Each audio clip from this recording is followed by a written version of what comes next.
Hi boys and girls, I'm here today to read you a story, and the story I am reading is Hairy Hetty, the Highland cow that needs a haircut.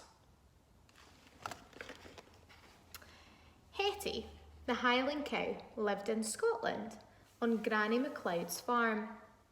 Granny had two grandchildren, Callum and Kirsty, who liked to visit Hetty.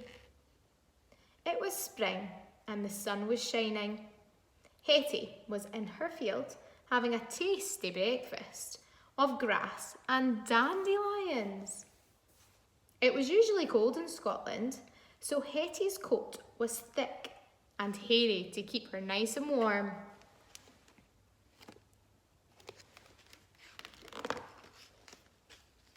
Two blackbirds flew by looking for a place to make their nest.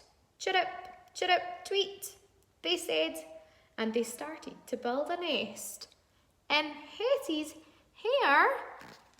Oh my goodness. Moo, said Hetty.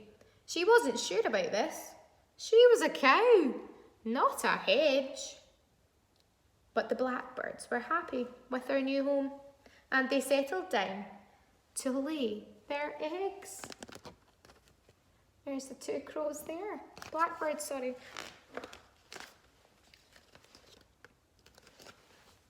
It was summer and Hetty was hot under her thick coat. She had lots of lovely flowers to eat. The blackbirds were singing happily. Chirrup, chirrup, tweet. Their eggs had hatched and the baby birds were learning how to fly. Some butterflies fluttered around Hetty's head and landed on her nose, which was very tickly. You can see the butterflies on Hetty's nose there. Achoo! Hetty let out a big sneeze. She hoped the butterflies would fly away soon. She was a cow, not a leaf. But the butterflies had found a new home. They settled on Hetty's fur and laid their eggs, which soon hatched into wriggly caterpillars.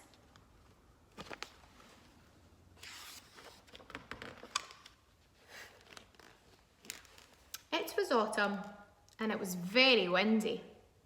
Hetty was trying to eat brambles from the hedge.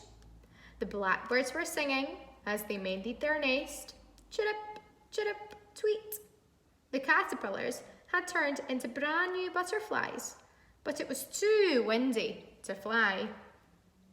A squirrel scurried by, looking for a place to hibernate for the winter.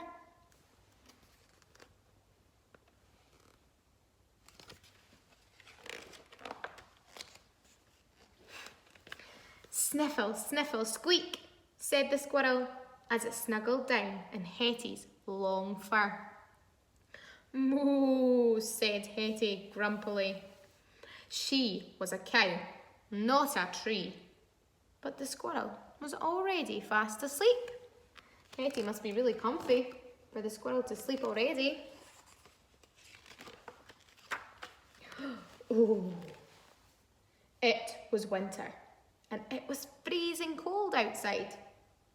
But underneath her hairy coat, Hetty was very warm indeed. And so were the blackbirds, who were having a snooze, and the butterflies, who were hiding fast asleep, and the squirrel, who was snoring. Snort, snort. Along came a mountain hare, who was tired of looking for food in the snow. Here's the hare here. He's got very long ears, doesn't he? Boing! The hare hopped onto Hetty's back and burrowed into her thick fur. Moo! Said Hetty as the hare kicked her with its strong back legs. She was a cow, not a walking zoo. Hetty shook her coat, but all the animals hung on tightly. Poor Hetty.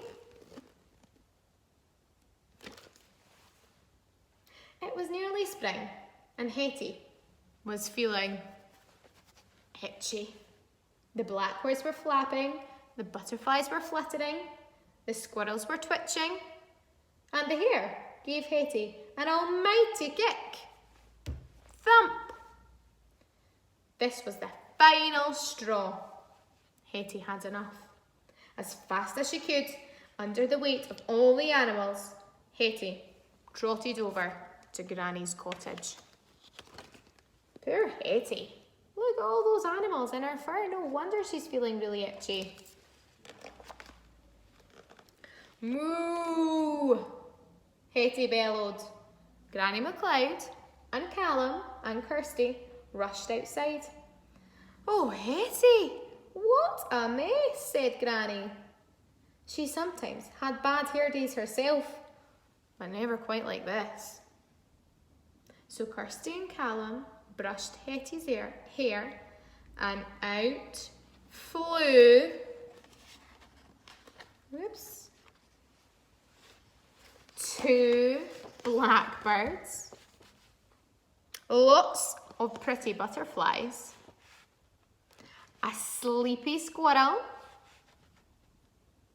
and a startled mountain hare.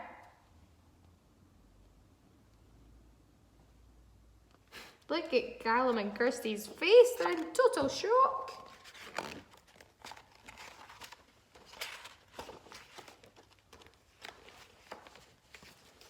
All these creatures have been sleeping in Hetty's hair, said Callum. She's a cow, not a hairy hotel, said Kirsty. Poor Hetty, said Granny. Then she got out the shears and gave Hetty a good trim. Hetty liked her new haircut, but where had all the animals gone? Doesn't Hetty look pretty? Look at her little bow in her hair too. The blackbirds were building a nest in the hedge. The butterflies were flying among the leaves. The squirrel was making a nest in a tree. And the mountain hare was hopping back up the hillside. Moo, said Hetty, happy at last. Thank you for listening to the story. I hope you enjoyed it, boys and girls.